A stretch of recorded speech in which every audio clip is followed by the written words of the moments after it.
Hey guys, welcome back to the channel and another rare game experience. Today I kind of want to dip away from the arcade and back into the world of console gaming for a bit, in part because the series was never really intended to focus only on the arcade, but also in part to explore other games that came and often went and were possibly overlooked that provided a gaming experience that a lot of people never really realized that they wanted or even needed. You see, for the longest time since their inception, video games have focused a lot on conflict or struggle.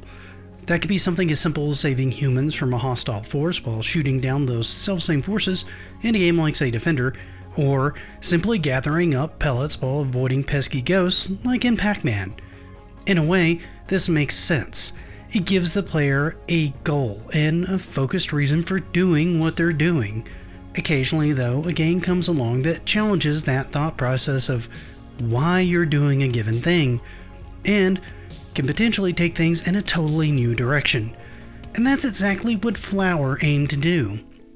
So let's take a look at the game, how it worked, and what it was attempting to do overall.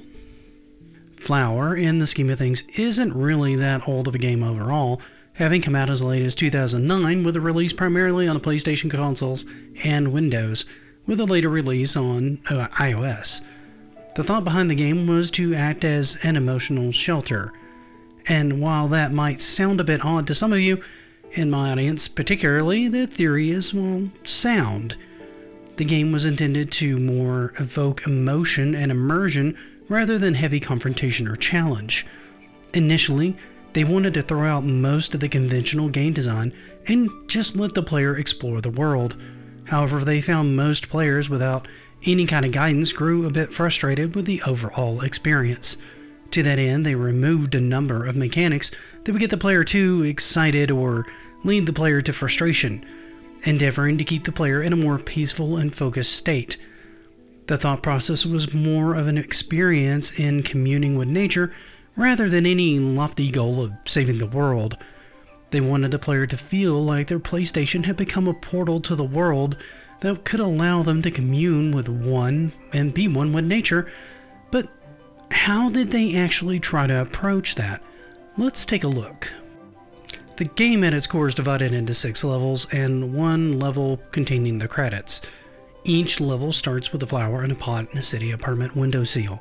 When the player selects one of the pots, they're taken into the dream of that flower, which sounds weird, but stick with me. Each one of the flowers has a different dream setting, but the gameplay stays roughly the same. You focus on a singular flower and a petal comes loose. At that point, you control the petal as it flies along the wind, or more accurately, you seem to control the wind guiding the petal. Along the way, you'll see more flowers guiding your petal to them. Will pick up more petals along the way. As you collect enough, you affect the world around you, be it bringing life to a lifeless section of a field, reviving a tree, or even starting a windmill up again. There's no speech or main story elements in the game itself, only environment and music. Each subsequent stage tends to begin where the other one left off, giving a sense of enhanced progression and bringing life back to the world, sorely in need of it. As the world becomes more vibrant and complex, so does the music, keeping the player immersed in the progression, with the player finally enlivening the city where the pots reside at the end of the game. The game was highly praised for its change in game type, as well as something unique and very powerful, kind of a brave change from the norm of the time.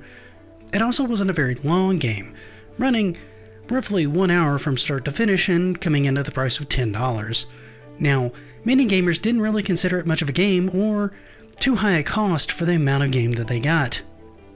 However, it does stand as a unique experience in the gaming space for those willing to either have a palate cleanser from the shooter of the day or just a chill, relaxing experience.